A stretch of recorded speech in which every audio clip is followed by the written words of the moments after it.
నమస్తే. నేను ప్రియాంకారావు. సజ్జల రామకృష్ణారెడ్డి గారు కొన్ని కీలకమైన వ్యాఖ్యలు చేశారు. చాలా స్పష్టంగా, చాలా క్లియర్‌గా జగన్మోహన్ రెడ్డి గారి గురించి చెప్పారు. ఆయన ఏమంటున్నారంటే, రాజధాని మీద స్పష్టత కేవలం జగన్మోహన్ రెడ్డి గారికి మాత్రమే ఉంది.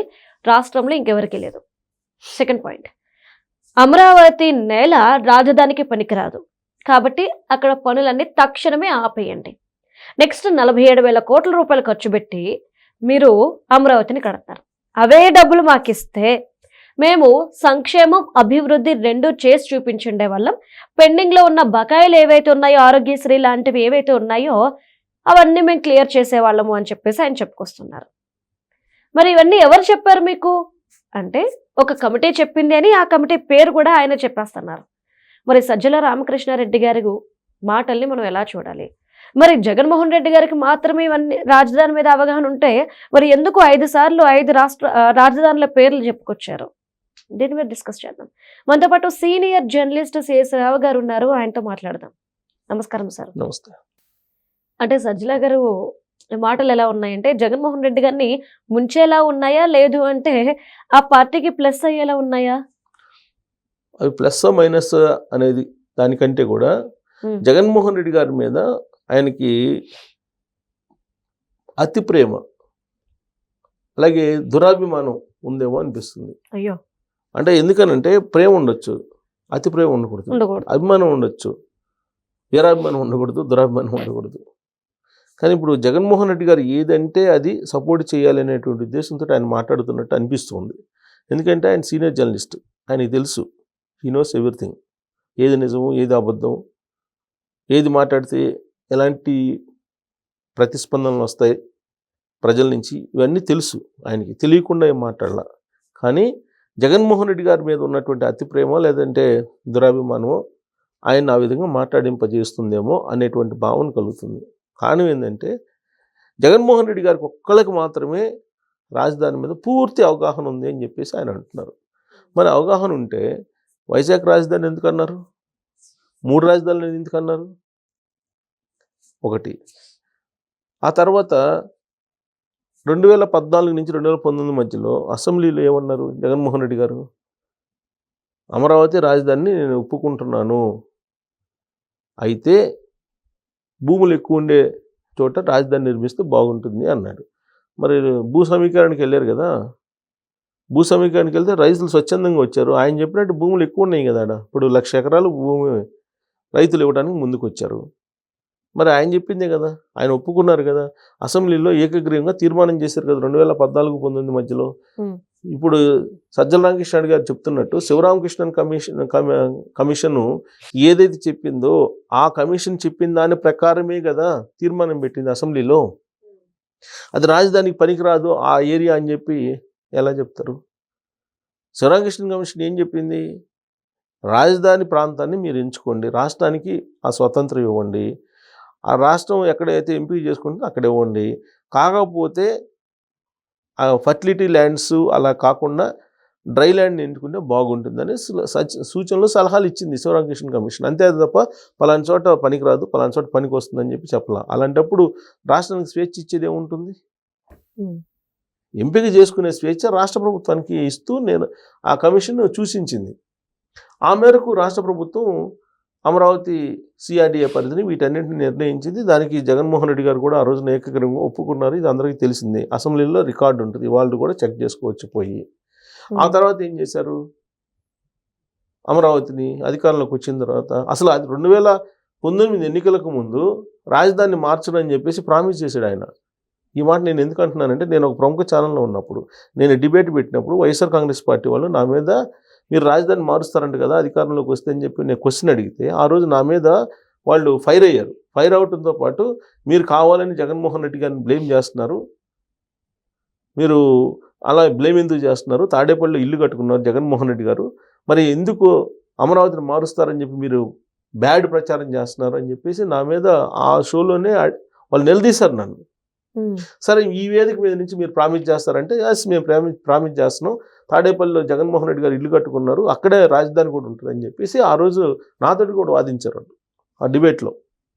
అంటే 2019 ఎన్నికల ముందు కూడా అమరావతి రాజధాని అని చెప్పినటువంటి జగన్మోహన్ రెడ్డి గారు అధికారంలోకి వచ్చిన తర్వాత అది భ్రమరావతి అని మొదలుపెట్టారు, కమ్మరావతి అని మొదలుపెట్టారు, ఇన్సైడ్ ట్రేడింగ్ అన్నారు, శ్మశానం అన్నారు, ఎడారి అన్నారు. ఈ మధ్యకాలంలో దాన్ని లాభాషతోటి కూడా తిట్టిపోశారు రాజధాని ప్రాంతాన్ని. అంతేనా జరిగింది అది. ఇప్పుడేమంటున్నారు, మళ్ళీ 3 రాజధానులు 2024 ఎన్నికల్లో తిరస్కరించింది ఆంధ్రప్రదేశ్ సమాజం. 3 రాజధానులు అనే కాన్సెప్ట్ని తిరస్కరించింది.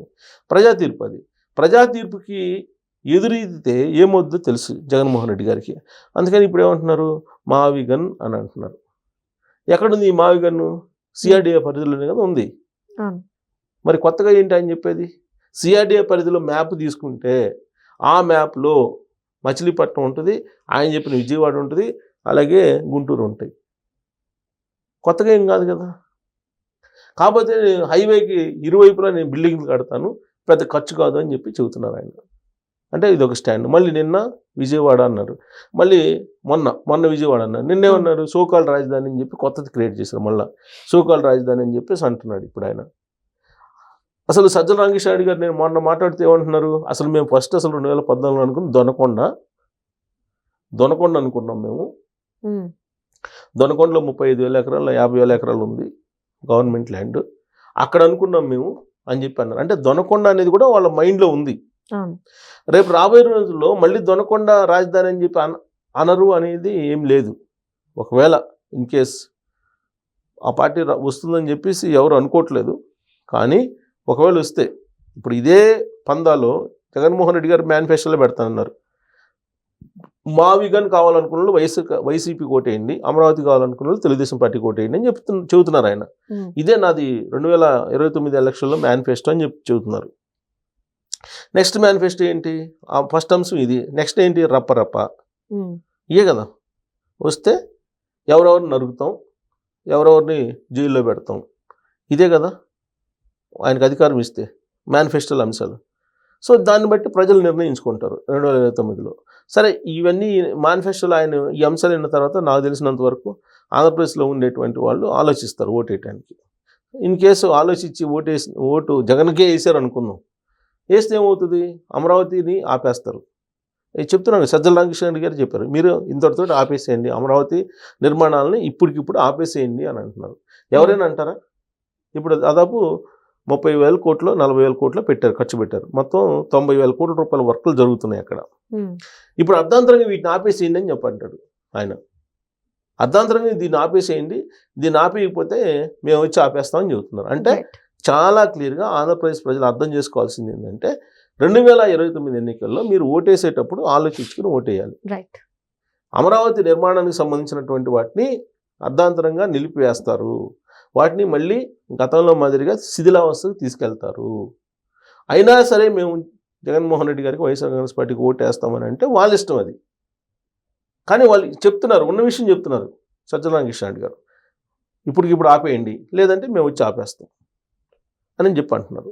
సరే అది సాధ్యం కాదు, అది మనకు తెలుసు. ఎందుకంటే కేంద్ర ప్రభుత్వం ఆల్రెడీ గెజెట్ ఇచ్చింది, రాష్ట్రపతి రాజముద్ర వేసి పంపించారు, అమరావతిని రాజధానిగా గుర్తిస్తూ ఆంధ్రప్రదేశ్కి. ఇవన్నీ జరిగాయి.